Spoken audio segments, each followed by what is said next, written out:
I applaud him for that. Wondered. I said it on this show about Tony Romo, coming from where he came from to the heights he reached as the starting quarterback for the Dallas Cowboys, which is in fact, once upon a time it was center field for the Yankees, point guard for the Lakers. Quarterback for the Dallas Cowboys is or heavyweight champion of the world. Quarterback for the Dallas Cowboys in this country is the #1 job in sports. Got the huge contract, a couple of them actually. He made it. Maybe that was his Super Bowl. Okay. Maybe he was satisfied with that. Well, say no more.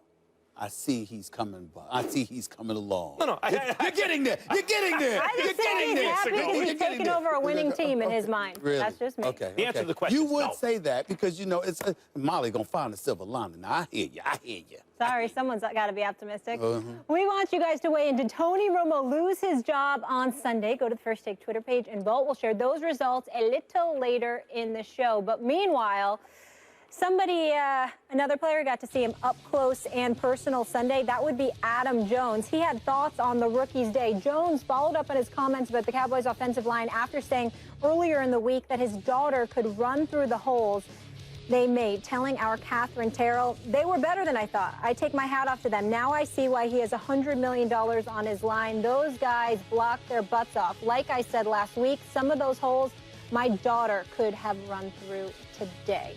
Stephen A., should Jones be quiet? Yes, he should be quiet.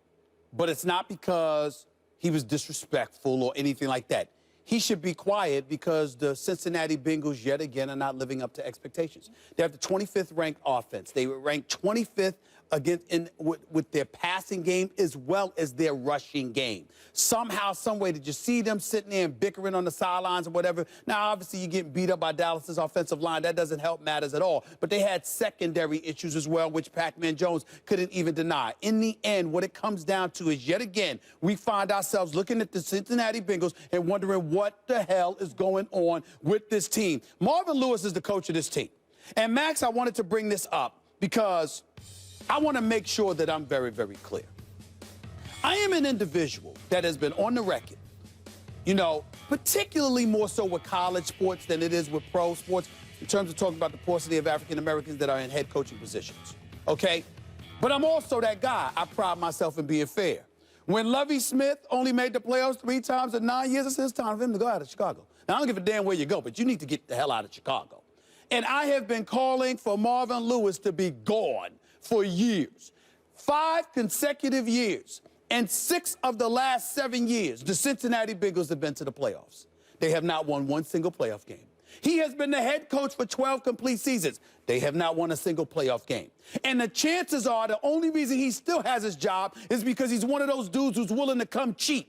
Because whereas other coaches get paid $6 or $7 million a year, Marvin Lewis will step 3 or 3.5, and they have the audacity, the temerity, the unmitigated gall to go to other players and talk to them about how they should be willing to settle for less. Trust me, I know this because I know members in the Cincinnati Bengals locker room who have personally told me that Marvin Lewis has gone up to them, trying to encourage them to accept less than what their market value may be, because that's something he would do.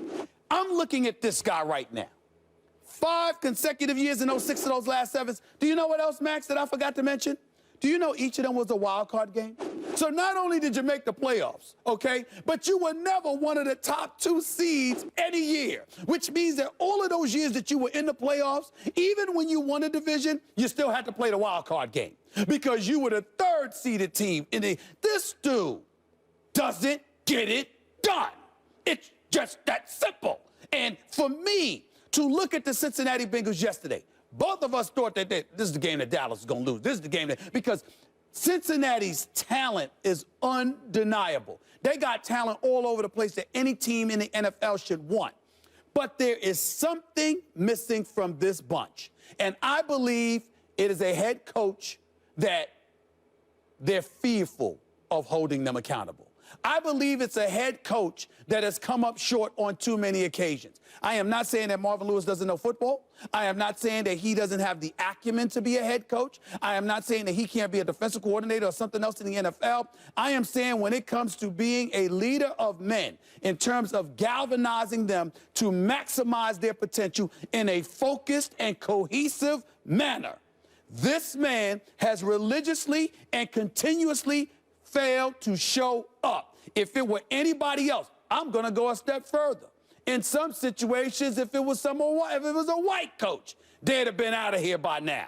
How this man still has this job is beyond me, and yesterday was the latest example of it because, again, they disappoint you when you don't expect them to. It's who they are under Marvin Lewis. I don't think that's fair at this moment in time. Would have been fair 2 years ago. Might be fair at the end of this season. I'm going to answer the question in a second. I just want to respond to the Marvin Lewis I appreciate point. the fact that you said it's not fair because I think that's insane. Go ahead. I think it's not fair at this moment in time because, yeah, you're never one of the top 2 seeds really playing in the wild card game. You're in the playoffs every year. The thing about the NFL is make the playoffs, you got a shot. As a Giants fan, I know that in the not-too-distant past, 2 Super Bowls as a result of being the wild card. Yes, we know. Okay. You and your Giants. So, you're right about that. Now, Marvin Lewis, you could make that argument a couple years ago, but a funny thing happened last year. There were signs that the Bengals were going to be dangerous in the playoffs, particularly coming from Andy Dalton. Not huge, glaring kind of signals, but little signs. He played better in primetime games than he had in the past, or even than he had during other games in the regular season, and he had a very good regular season last year. He played better in the fourth quarter. His production ticked up instead of down. I thought there were little signs that were going to be very interesting to see. It begged the question, how would he do in the playoffs this year, meaning last year? And he got hurt. So for the first time in, maybe since Marvin Lewis started making the playoffs with the Bengals, it was really, I think, an open question. You know what? The Bengals might actually do something. They were one of the most well-balanced teams in the NFL last year. Then he lost his starting quarterback. You can't hold those playoffs against him. And it's very early in this season. If at the end of this season they either don't make the playoffs or get bounced again in the first round, it would be fair to say that. But at this moment, it's a little unfair. Well, first of all, I'm very touched that you're interested in being fair to Marvin Lewis. It's very, very touching. You want some tissue? I mean, you got any tissue? You want some? Yeah, because you're so touched by because you want to be fair to Marvin Lewis. Let me tell you. Well, you are a fair-minded individual. But let me tell you this, Max Kellerman. You know why you're so wrong about this? I mean, so wrong? Because, Max, he should have gotten fired immediately after they lost to Pittsburgh last year in the playoffs. You've got the game won, a complete meltdown with the Vontaze Burfict. I don't hold that against Pac-Man Jones so much, but Vontaze Burfict, you understand what I'm saying? And you got to remember the way he had sacked Ben Roethlisberger a few plays earlier and then kept kneeing him in the ribs and stuff like that. He got away with that, getting an interception, or if it was an interception or fumble, I don't recall, then running into the tunnel. Just a whole bunch of overreactions, like guys conducting themselves as if they already had something won when that wasn't the case. That's a compelling point. But you haven't held that against Vontaze Burfict. Time out. He is a player under contract who got suspended. What I'm trying to say to you is that he's not responsible for the overall So let's talk about the guy who is responsible for it. Without his starting quarterback, they were in a position to win the game against the Steelers. No. I said to you, cumulative and collective. Those are the key words here. I'm sure you can appreciate that, okay? Well, because that's trending in the right direction. Well, let me tell you why. No, it's not. And I'm going to tell you why. Because he's been on the job for 12 full years. He has never ever won a playoff game. What about your fan base? What about the people in Cincinnati? What about how do you sit up there with a straight face and think it's okay for a man to not win a playoff game in a decade? In a decade! Right, but I mean, year after year after year. That's why it would have been fair 2 years ago. But there were signs last year that they were heading in the right direction. But they made the playoffs 3 years before 2 years ago. Don't throw out the baby with the bathwater. To get to the point where you're blaming a lack of discipline, which you're placing on the coach, even though when I say Odell Beckham's a contagion for the Giants, you'll talk about those other players are grown men. Okay. They're responsible for their own behavior. Somehow Vontaze Burfict isn't responsible for his behavior. Marvin Lewis is. They were in a position to win the game against your mighty Steelers without Andy Dalton. First of all, don't be You want to get rid of the coach now? Don't be slick. I never sat up there and said that Vontaze Burfict doesn't deserve punishment or anything like that. I'm just saying he's a player. So you're responsible for your job description. He is the head coach and has come up short for 12 years. I would like to address that question now. I'd like to address the original question now about should Adam Jones be quiet? Should Pac-Man Jones be quiet? You and I are on the same page about Pac-Man Jones. Now, he was involved in a very serious crime not all that long ago. Well, no, that needs to be said. Why does that need to be said now? it's because when it colors people's opinions of Pac-Man Jones. So I understand why people are quick. But Pac-Man Jones has been a model citizen for 4 years. If you'd let me get to the point. Okay, go ahead. I agree with that. While that may color your opinion, and that is true, the fact is last year in the playoffs, when Burfict and Pac-Man Jones had the finger pointed at them, in fact, Burfict deserved it, Pac-Man Jones did not deserve it. He didn't do anything out of line or uncalled for in that game. And here, Pac-Man Jones is being asked direct questions by Catherine Terrell, right, who is doing a story on the Cowboys' offensive line. You know why? Why? Because the real story is the Cowboys' offensive line. And Pac-Man Jones is here telling the truth. He said, look, Ezekiel Elliott's a beast. He was. I didn't see, like, incredible lateral movement, but when he hit a hole, boy, he was gone. But the holes were there because of the Cowboys' offensive line, which a couple years ago made DeMarco Murray look like a top 5, maybe top 3 running back because he was a good running back playing behind a very good line. Right. That was a very good line a couple years ago. It's the same guys, more mature, better than they were then. And Ezekiel Elliott is now a very good running back, running behind a great offensive line. Pac-Man Jones answered questions, wait a minute, pointing that out, no problem. Wait a minute.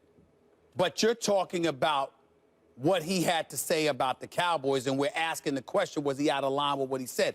I'm saying you're out of line, even though he wasn't insulting or disrespectful. He's out of line because it doesn't speak to the problem that are the Cincinnati Bengals. In other words, you're talking about the Dallas Cowboys like, oh, anybody could do. They'll do that to anybody. They're 4-1. Well, then that's not anybody, is it? The Giants, it didn't happen against the Giants. Week 1, the Giants. Wait a minute. All I'm saying to you is this. Thank you. If you are Pac-Man Jones and the Bengals with the talent that you have, my problem with what he said is not anything that he said about the Cowboys. You're glossing over the deficient bunch that you are as the Cincinnati Bengals. Those what guys. Do you do every time someone asks Pac-Man Jones a question, he goes, "Never mind that question. We're the problem." Hold on, wait a minute. Every time. Hold on. You damn right. So if you're Pac-Man Jones, they're doing a story about the Cowboys' offensive line. I'm answering your question. If you are Pac-Man Jones, I don't care what team is in front of you. Look, man. You're going to ask me, I'm going to answer you. Let me pretend to be Pac-Man Jones because, you know, I've spoken to him on many occasions. Brothers as real as they come. This dude, yo, man, don't give a damn about no Cowboys. You see us. We can't handle our business better than that. We down 28-0. That stinks. Something wrong with us. That's what I'm saying should be coming out of his mouth. It's one thing for the Dallas Cowboys to win a game because of a play here or there and the breaks don't come your way. The Cincinnati Bengals, with this talent, were down 28-0. What? To the Cowboys? That Cowboys offensive line is devastating. If you fought Mike Tyson in the 80s, well, what happened? I don't know. The dude hits hard. He's fast. He came over the left jab with the right hand. What do you want me to tell you? He's good. What year did Buster Douglas knock him out? 1990. Okay. I said 80s. You said 80s. Okay, I was just double checking. I'm just making sure. Let's leave it there. 90 or 91. All right, let's leave it there. Details.